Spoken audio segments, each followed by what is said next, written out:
Timbog ng Bataan PNP ang dalawang sospek matapos mahulihan ng hinihinalang iligal na droga sa ikinisang bypass operation sa Barangay Mabuco, Hermosa, Bataan.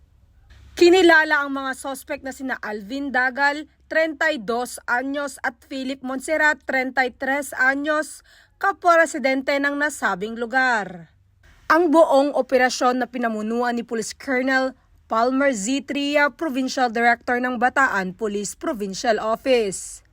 Ayon sa Bataan PNP, nagpanggap ang kanilang isang operatiba bilang posture buyer na kung saan nagresulta sa pagkakaaresto sa dalawang sospek dahil sa pagbebenta ng ipinagbabawal na gamot.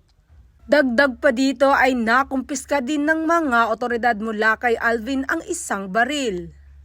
Kasalukuyang nasa kustodiya ng Hermosa PNP ang mga naarestong sospek para sa dokumentasyon at tamang disposisyon. Dahil dito ay nahaharap ang mga kalabosong sospek sa mga kasong paglabag sa RA 9165 o Comprehensive Dangerous Drugs Act of 2002 at RA 10591 o Comprehensive Firearms and Ammunition Regulation Act.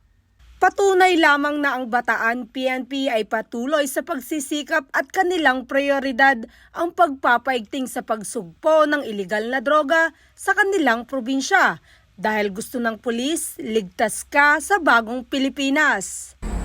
Mula dito sa City of San Fernando, Pampanga, ang inyong PNN correspondent, Police Corporal Giselle V. Rivera, alagad ng batas, tagataguyod ng Balitang Pulis.